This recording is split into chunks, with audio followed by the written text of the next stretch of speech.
축산, 검협전.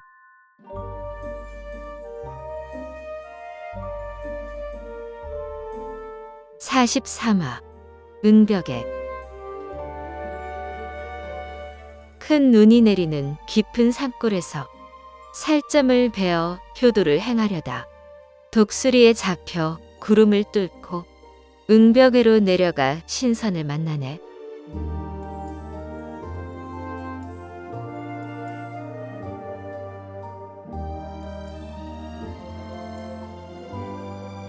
삼이승이 독수리 목에 새끼줄을 묶은 후 이영경에게 암기를 잘 챙겨 올라타라고 하였다. 이영경은 감사 인사를 하고 독수리 등에 올라탔다. 한 손은 새끼줄을, 다른 한 손은 독수리 날갯줄지를 단단히 붙잡고 절벽을 날아오르는 일은 오롯이 독수리에게 맡겼다. 돌아가는 길은 올 때와 달리 너무 신이 나서 전혀 두렵지 않았다. 백미와 독수리가 신묘한 법력을 지녔음을 알았고 아버지가 단약을 먹고 몸을 회복한 뒤 백미 문화의 입문에 득도할 수 있다니 조금이라도 더 빨리 돌아가고 싶었다. 눈 깜짝할 사이에 응벽애가 발밑으로 멀어져 갔다. 나무도 사람도 개미처럼 작아졌다. 독수리가 갑자기 상승을 멈추고 이영경을 돌아보며 꾸우꾸우 울었다. 절벽 중간에 수평으로 튀어나온 바위가 하늘을 가로막아 더 이상 올라갈 수 없었다. 이영경은 사방을 둘러보다가 왼쪽 절벽에서 지름이 6척쯤 되는 작은 동굴을 발견했다. 독수리가 이 동굴을 지날 테니 조심하라고 신호를 준 것이었다.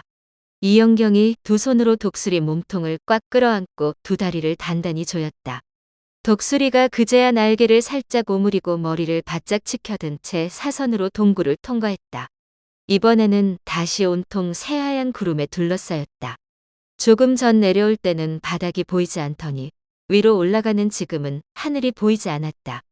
독수리는 하늘길을 훤히 아는 듯 층층이 쌓인 구름을 거침없이 통과하고 위험한 곳을 지날 때는 이영경에게 미리 대비하라며 꾸우꾸우 신호를 보냈다.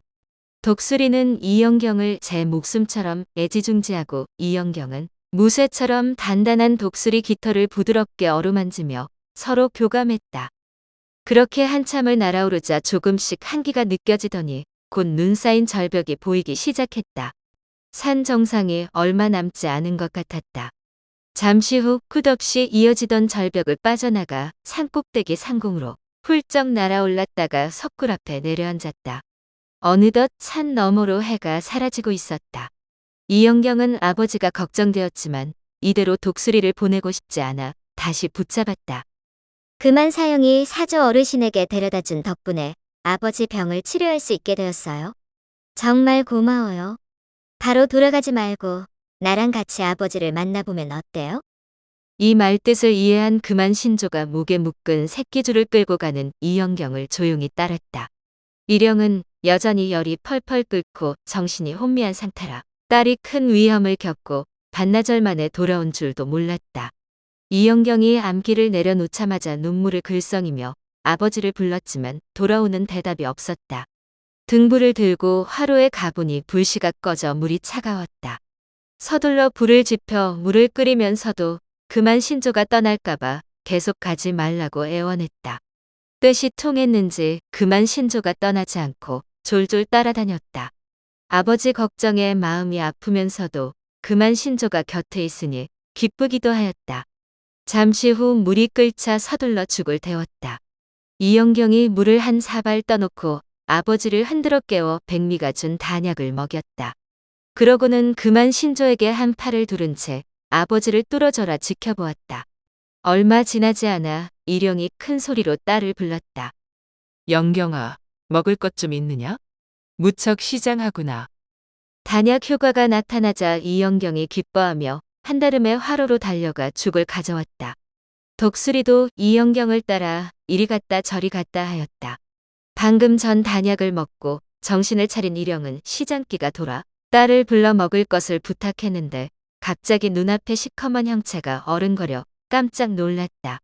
등불의 의지에 가만히 살펴보니 뾰족한 부리의 황금빛 눈동자가 번득이는 괴물이 딸을 쫓아가는 것이 아닌가? 다급한 마음에 식은땀이 났다. 아픈 것도 있고 머리맡에 둔 보검을 찾았으나 검집뿐이었다. 급한 대로 검집을 쥐고 휙 몸을 날려 괴물에게 달려들었다. 차! 힘이 너무 센 탓에 괴물 대신 얻어맞은 바위 의자와 검집이 모두 두 동강 났다. 괴물이 꾸에액 소리를 지르며 푸드덕거릴 뿐 도망가지는 않았다. 마침 이영경이 죽을 가져와 탁자에 내려놓고 다른 무기를 찾는 일영의 팔을 붙잡으며 사정을 설명했다. 응벽에 백미사조의 명으로 저를 태워온 영물이니 오해하지 마세요. 크게 앓은 호라 힘이 없을 테니 일단 죽부터 드세요. 제가 다 말씀드릴게요.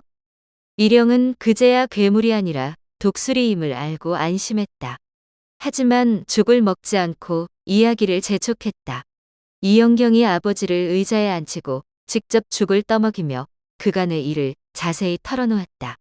일영은 죽을 먹으며 이야기를 듣는 동안 몇 번이나 슬픔과 기쁨이 교차했다. 그 사이 병이 씻은 듯 나아 죽 한 그릇을 깨끗이 비웠다. 그리고 이야기를 다 들은 후 그만 신조에게 깊이 고개를 숙였다. 이 몸이 어리석어 은인을 알아보지 못했습니다. 부디 노여워 말고 아량을 베풀어 주십시오. 그만 신조가 고개를 끄덕이자 일영이 딸을 끌어안고 눈물을 흘렸다. 영경아, 내가 고생이 많았구나. 이영경은 그만 신조가 화를 낼까봐 걱정했는데 일영의 사과를 받아들이자 마음이 놓였다. 아버지, 아직 다 낫지 않았으니 무리하시면 안 돼요. 누워서 조금 더 쉬세요. 내가 가져온 단약을 먹었더니 열이 내리고 몸도 아주 개운하구나.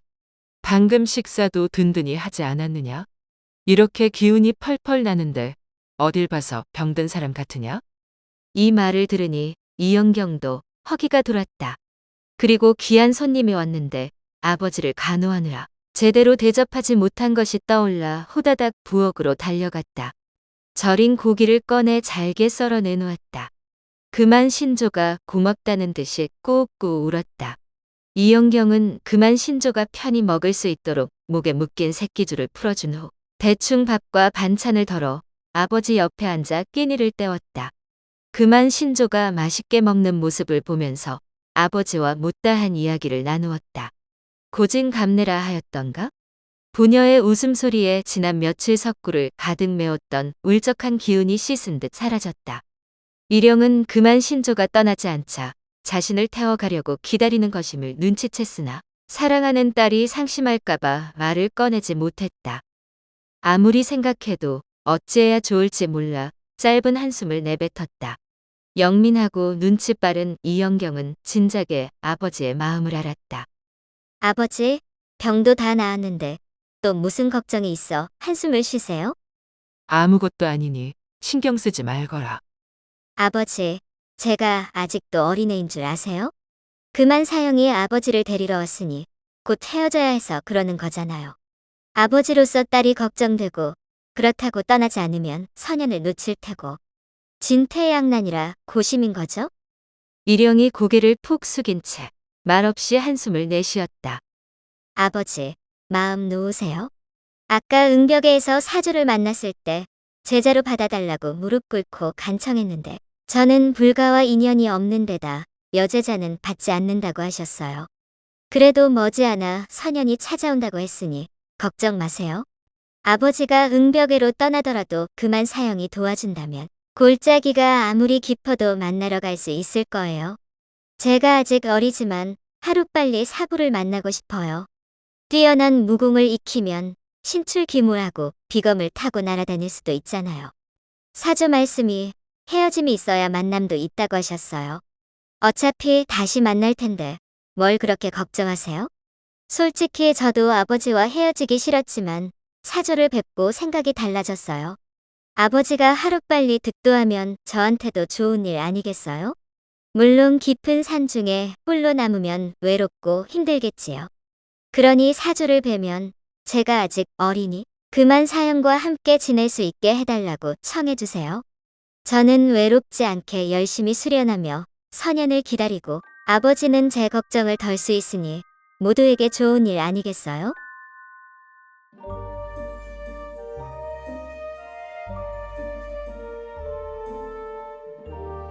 다음 화에서 이어집니다. 더 좋은 콘텐츠를 제작하기 위하여 구독과 좋아요, 알림 설정 부탁드려요.